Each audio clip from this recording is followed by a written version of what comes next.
हर एक के नाम पर नहीं रुकती ये धड़कनें, हर एक के नाम पर नहीं रुकती ये धड़कनें, दिल के भी अपने कुछ उसूल हुआ करते हैं। हेलो दोस्तों, जीएस के स्वदेशी ट्रिक के साथ मैं रोहित भाटी आप सबका रिवॉल्यूशन स्टडी पॉइंट पर हार्दिक स्वागत करता हूं। जीएस के स्वदेशी ट्रिक में आज हम इंडियन पॉलिटी का पार्ट 1 जो कि एमसीक्यूज की सीरीज चल रही है, पार्ट 1 को कवर करेंगे। अभी तक हमने लास्ट वीडियो में इंडियन ज्योग्राफी का पार्ट 4 कवर किया था। उसमें टॉप 200 क्वेश्चनों को हमने कवर किया था। जिन्होंने भी नहीं देखा उसको आप देखना, और पीछे भी स्टैटिक जीके के बहुत सारे टॉपिक हमने कवर किए हुए हैं, तो उनको भी देखो। इसमें जो एग्ज़ाम से रिलेटेड जो बहुत अच्छे वाले क्वेश्चन बनते हैं उन्हीं को कवर किया है, ठीक है। जो एरा गैरा नथु गैरा क्वेश्चन होते हैं जो हर जगह आपको मिल जाएंगे वो इसमें नहीं है, थोड़ा सा हट के मिलेंगे। तो जिनको शायद हम छोड़ के आ जाते हैं उस तरह के क्वेश्चन आपको यहाँ पे मिलेंगे। तो एग्ज़ाम के पॉइंट ऑफ व्यू से सेशन इंपॉर्टेंट है, आप ज़रूर देखिएगा, ठीक है। हम सेशन स्टार्ट करते हैं। पीडीएफ आपको वीडियो के डिस्क्रिप्शन में जाएंगे, वहाँ पर लिंक है, मिल जाएगी। टेलीग्राम भी ज्वाइन करिए, वहाँ से आपको सारी जो अपडेट है चैनल की वहाँ से मिल जाएगी, ठीक है। तो पहला क्वेश्चन है हमारा, भारतीय संविधान के किस अनुच्छेद के तहत लोकसभा में अनुसूचित जाति और जनजातियों के लिए आरक्षण दिया गया है। बहुत ही ज़्यादा इम्पोर्टेंट क्वेश्चन है।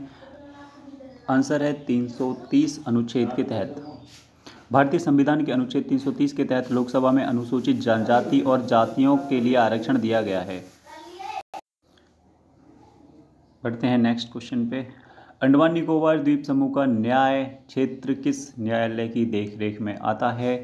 तो ये पोर्ट ब्लेयर में कलकत्ता हाईकोर्ट की सर्किट बेंच के तहत आता है, ठीक है।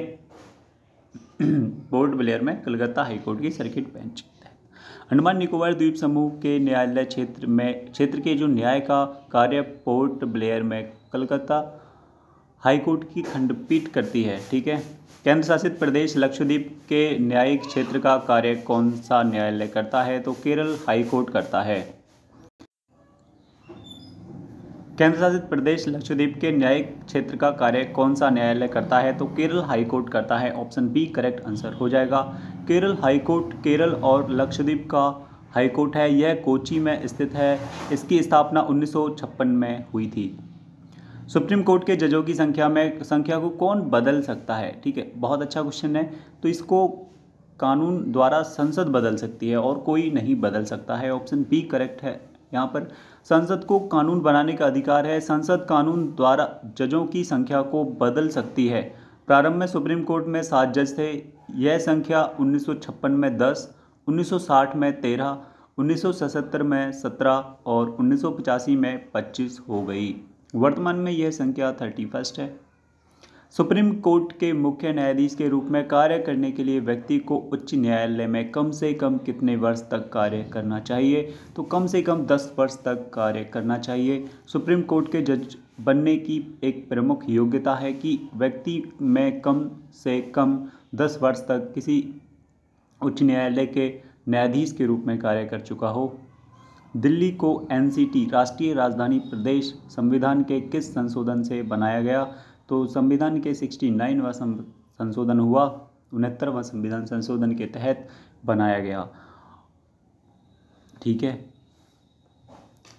69वें संविधान संशोधन 1991 में हुआ, जिसके अंतर्गत दिल्ली को एक विशेष केंद्र शासित प्रदेश का दर्जा दिया गया। एनसीटी की स्थापना 1 फरवरी 1992 को पूर्ण हुई थी। भारत में 3 स्तरीय पंचायती प्रणाली कितनी संख्या से ऊपर वाले राज्यों में है। तो 20 लाख से ऊपर वाले राज्यों में है। 3 स्तरीय पंचायती राज प्रणाली ग्राम पंचायत, पंचायती समिति और जिला पंचायत के अंतर्गत आती है, ठीक है। केवल उन्हीं राज्यों के लिए है जिनकी आबादी 20 लाख से ऊपर है। भारत में एक राज्य में कार्यकारी शक्ति के संदर्भ में निम्नलिखित में से कौन सा कथन सही है। तो सबसे पहले है राज्य की कार्यकारी शक्ति राज्यपाल में निहित होती है। सेकंड है राज्य में वास्तविक कार्यकारी प्राधिकरण मंत्रिपरिषद है। थर्ड है राज्य में सभी कार्यकारी निर्णयों को मुख्यमंत्री के नाम पर लिया जाता है। तो ऑप्शन फर्स्ट और सेकंड करेक्ट आंसर हो जाएंगे यहाँ पर। ऑप्शन ए, भारत की राज्य की कार्यकारी शक्ति राज्यपाल में निहित है और राज्य में वास्तविक कार्यकारी प्रणाली पदाधिकरण जो है वो मंत्रिपरिषद होता है, मंत्रिपरिषद होती है। तीसरा बयान सही नहीं है क्योंकि राज्य में कार्यकारी निर्णय राज्यपाल के नाम पर ही लिए जाते हैं। निम्नलिखित में से कौन राज्यपाल को उसके कार्यालय से हटा सकता है? तो राष्ट्रपति हटा सकते हैं, ऑप्शन सी करेक्ट आंसर हो जाएगा। और किसी में दम नहीं है भाई साहब जो राज्यपाल को हटा सके। राज्यपाल राष्ट्रपति के प्रसाद पर्यत कार्य करता है, अतः राष्ट्रपति राज्यपाल को हटा सकते हैं। भारत की निम्नलिखित आधिकारिक भाषाओं पर विचार करना है। सिंधी, नेपाली, कोंकणी, मणिपुरी, बोडो, संथाली कोंकणी, डोगरी और मैथिली। 2003 के 52वें संविधान संशोधन अधिनियम 8वीं अनुसूची में उपरोक्त कौन सी भाषा जोड़ी गई थी? तो 92वां जो संविधान संशोधन हुआ था 2003 में हुआ था और इसमें बोडो, संथाली, MSD ठीक है जोड़ी गई थी। इसमें कौन सी जोड़ी गई थी? इसमें जोड़ी गई थी एक तो बोडो, संथाली, फिर डोगरी और मैथिली, ठीक है। तीसरा और पांचवा यहाँ पर करेक्ट आंसर हो जाएगा। और 67 में जोड़ी गई थी सिंधी, फिर नमक जोड़ी गई थी, यहाँ से नमक से याद रखना, ठीक है। न से आ जाएगा नेपाली, मणिपुरी और कोंकणी, ठीक है। और ये MSD महेंद्र सिंह का पल्ला, तो M से आ जाएगा मैथिली, S से आ जाएगा, मैं लिख देता हूँ MSD के, ठीक है। तो M से आ जाएगा मैथिली, S से आ जाएगा संथाली, D से आ जाएगा डोगरी और का बल्ला बै से आ जाएगा बोडो, ठीक है। तो ये इस तरह से आपको याद रखना है। 92वां संविधान संशोधन 2003 में हुआ था और इसमें बोडो, संथाली, मैथिली और डोगरी जोड़ी गई थी। निम्नलिखित धार्मिक समुदाय पर विचार करना है। सिख, बौद्ध, जैन, फारसी। इसमें अल्पसंख्यक का दर्जा किसे मिला हुआ है? तो चारों को अल्पसंख्यक का दर्जा मिला हुआ है। चुनाव आयोग के बारे में कौन सा कथन सही है? यह स्वतंत्र और संवैधानिक निकाय है। इसमें 6 साल का कार्यकाल रखने वाले सदस्यों का समावेश होता है। यह राजनीतिक दलों को मान्यता देने से संबंधित विवादों के मध्यस्थ के लिए एक अदालत के लिए रूप में कार्य करता है। अखिल भारतीय निकाय होने के नाते यह ग्राम पंचायत और राज्य नगर पालिकाओं के चुनावों में भी संचित है। तो ऑप्शन बी यहाँ पर करेक्ट आंसर है। इसमें 6 साल का कार्यकाल रखने वाले सदस्यों का समावेश होता है और इससे में कोई इधर उधर सब ऐसे ही हैं, गलत हैं। संविधान के निम्नलिखित अनुच्छेदों पर ध्यान देना है। अनुच्छेद 72 राष्ट्रपति की क्षमा शक्ति। अनुच्छेद 143 सुप्रीम कोर्ट के सलाहकार क्षेत्राधिकार। अनुच्छेद 360 वित्तीय आपातकाल से संबंधित प्रावधान। अनुच्छेद 148 से 51 भारत के अटॉर्नी जनरल की शक्तियाँ और कार्य। तो यहाँ पर ऑप्शन बी करेक्ट आंसर हो जाएगा, पहला, दूसरा और तीसरा, ठीक है। जो अनुच्छेद 148 से 151 है यह भारत के नियंत्रक और महालेखा परीक्षक की शक्तियाँ और कार्यों से संबंधित है।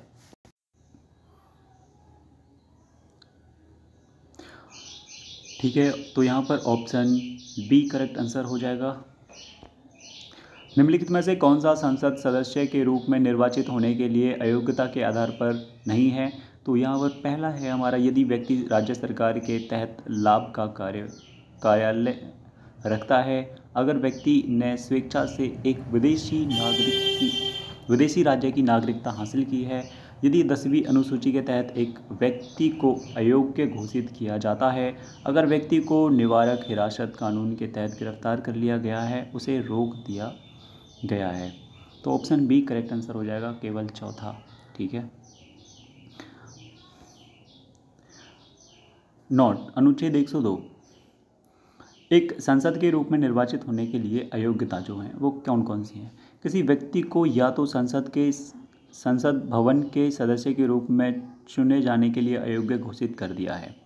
ए, अगर वह भारत सरकार या किसी भी राज्य सरकार के तहत लाभ का कोई कार्यालय रखता है तो कानून द्वारा संसद द्वारा घोषित कार्यालय के अलावा अपने धारकों को अयोग्य घोषित नहीं किया जाता है।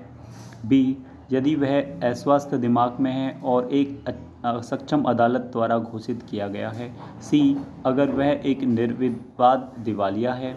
डी, यदि वह भारत का नागरिक नहीं है या स्वेच्छा से एक विदेशी राज्य की नागरिकता हासिल कर लिया है या किसी विदेशी राज्य के प्रति निष्ठा या अनुपालन की स्वीकृति के तहत है। ई, यदि वह संसद द्वारा किए गए किसी भी कानून के तहत या उसके तहत अयोग्य है। तो स्पष्टीकरण इस खंड के प्रयोजनों के लिए किसी व्यक्ति को भारत सरकार या किसी भी राज्य सरकार के तहत लाभ के कार्यालय को केवल कारण से नहीं माना जाएगा कि वह या तो संघ के लिए या ऐसे राज्य के लिए मंत्री है। दूसरा है, यदि किसी व्यक्ति को 10वीं अनुसूची के तहत अयोग्य घोषित किया जाता है। 10वीं अनुसूची में दल बदल कानून है और उसके तहत यदि अयोग्य घोषित किया जाता है तो किसी व्यक्ति को संसद भवन के सदस्य होने के लिए अयोग्य घोषित किया जाएगा। 15वां क्वेश्चन है हमारे पास, भारतीय संविधान की 6ठी अनुसूची किन 4 राज्यों में अनुसूचित क्षेत्र और अनुसूचित जनजाति के प्रशासन और नियंत्रण से संबंधित है। तो ये असम, मेघालय, त्रिपुरा और मिजोरम के तहत है। ऑप्शन बी करेक्ट आंसर हो जाएगा। ठीक है, संविधान की 5वीं अनुसूची असम, मेघालय, त्रिपुरा और मिजोरम के 4 राज्यों को छोड़कर किसी भी राज्य में अनुसूचित क्षेत्र और अनुसूचित जनजाति के प्रशासन और नियंत्रण से संबंधित है, जिसे भारतीय संविधान की 6ठी अनुसूची से अलग से किया गया है। भारत के संविधान की निम्नलिखित अनुसूचियों में से कौन सा नए राज्य बनाने के लिए संशोधन किया जाना है। तो ये पहली अनुसूची है। ऑप्शन ए करेक्ट आंसर हो जाएगा। पहली अनुसूची में संघ और राज्य क्षेत्र का वर्णन है। पहली अनुसूची में संघ और राज्य क्षेत्र का वर्णन है। भारत का संविधान भारत की सुप्रीम कोर्ट को केंद्र और राज्य के बीच विवादों का निर्णय किस क्षेत्र के तहत लेने का अधिकार देता है। तो ये वास्तविक न्यायाधिकार क्षेत्र है, उसके तहत ये अधिकार देता है। भारत का संविधान भारत के सुप्रीम कोर्ट को केंद्र और राज्य के बीच विवादों का निर्णय वास्तविक न्यायाधिकार के तहत लेने का अधिकार देता है। क्वेश्चन नंबर 18 है, इसमें से कौन सा राष्ट्रपति चुनाव के लिए चुनावी कॉलेज का हिस्सा है लेकिन उसकी अपील के लिए कार्यवाही में भाग नहीं लेता है। तो राज्य विधानसभा। ठीक है, स्वर्ण सिंह समिति ने किसकी सलाह दी थी। तो राज्य स्तरीय चुनाव आयोग का संविधान। नंबर बी, पंचायती राज में सुधार, भारतीय संविधान में मौलिक कर्तव्यों को शामिल करना, हिमाचल और प्रायद्वीपीय नदियों का अंतःक्रिया। तो ऑप्शन सी करेक्ट आंसर है, भारतीय संविधान में मौलिक कर्तव्यों को शामिल करना। 1976 में राष्ट्रीय कांग्रेस पार्टी ने अंतरिम आपातकाल 1975 से 77 के संचालन के दौरान मौलिक कर्तव्यों, आवश्यकता के बारे में सिफारिश करने के लिए सरदार स्वर्ण सिंह समिति की स्थापना की। इसने जोर दिया कि नागरिकों को सचेत होना चाहिए कि अधिकारों के अलावा उनके पास भी कुछ कर्तव्य हैं। केंद्र सरकार ने इन सिफारिशों को स्वीकार कर लिया और 1976 में 42वें संविधान संशोधन अधिनियम को अधिनियमित किया। इस संशोधन ने संविधान में भाग 4A का एक नया हिस्सा जोड़ा।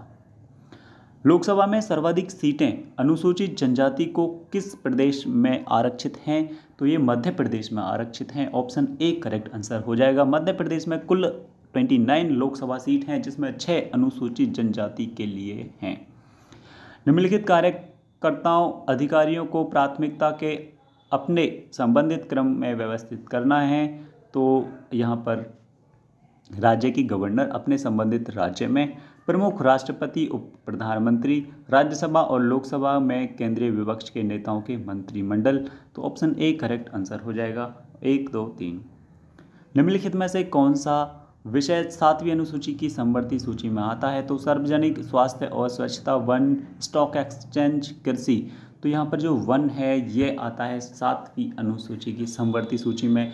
मतलब जो स्टेट और सेंटर दोनों में समूचा रूप से कार्य करती है। समवर्ती सूची वह सूची है जिसमें केंद्र और राज्य दोनों के ही कानून बनते हैं और इसमें यदि दोनों कानून बनाते हैं तो इसमें जो ऑथराइज माना जाएगा वो केंद्र का कानून माना जाएगा। ठीक है, दोनों में। और वैसे दोनों कानून बना सकते हैं, लेकिन टकराव की स्थिति में केंद्र के कानून को ही प्रभारी माना जाएगा। वन संवर्ती सूची का विषय है। उपराष्ट्रपति को हटाने का प्रस्ताव किसमें पेश किया जा सकता है, तो ये केवल राज्यसभा में पेश किया जाता है। ठीक है, उपराष्ट्रपति राज्यसभा का सभापति होता है। उपराष्ट्रपति को हटाने का प्रस्ताव केवल राज्यसभा में ही पेश किया जा सकता है। सीमा प्रबंधन विभाग किस मंत्रालय के अंतर्गत विभाग है, तो ये गृह मंत्रालय के अंतर्गत विभाग है। ऑप्शन बी करेक्ट आंसर हो जाएगा। क्षेत्रफल के हिसाब से भारत की सबसे बड़ी लोकसभा कौन सी है, तो लद्दाख जो है वो लोकसभा सबसे बड़ी है। भारत की 5 बड़ी लोकसभाएं लद्दाख, बाड़मेर, कच्छ, अरुणाचल प्रदेश और अरुणाचल पश्चिमी, अरुणाचल पूर्वी है। निम्नलिखित में से किन राज्यों में विधान परिषद है, तो ये विधान परिषद है हमारा उत्तर प्रदेश में हो जाएगी, बिहार में हो जाएगी, उत्तर प्रदेश में हो जाएगी और जम्मू कश्मीर में हो जाएगी। छत्तीसगढ़ में नहीं है। ऑप्शन डी करेक्ट आंसर हो जाएगा। अंडमान और निकोबार आदिवासी जनजातियों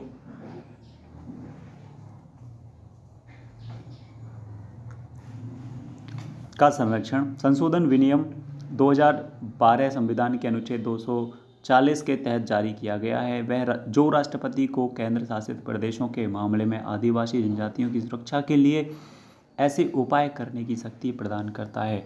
यह विनियम निम्नलिखित जनजातियों में से किसकी रक्षा करेगा, तो जरवास की रक्षा करेगा। ऑप्शन डी करेक्ट आंसर हो जाएगा।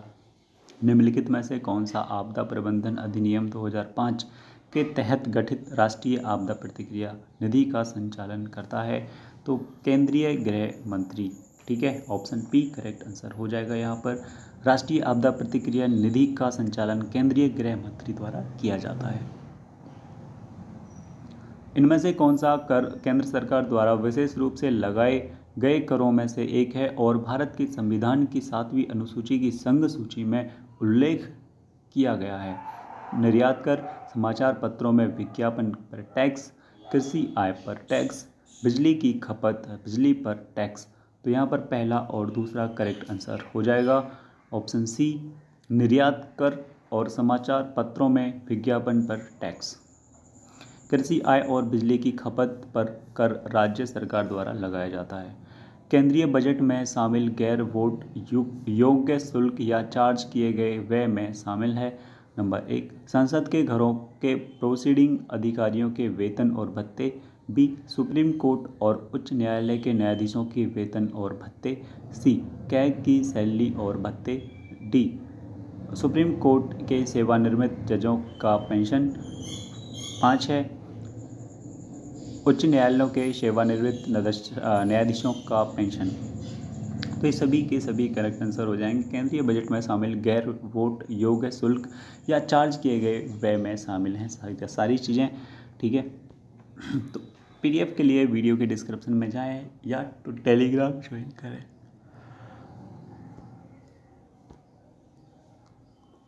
इसी के साथ हमारा सेशन ख़त्म होता है। आई होप यहाँ से आपको सीखने को बहुत कुछ मिला होगा।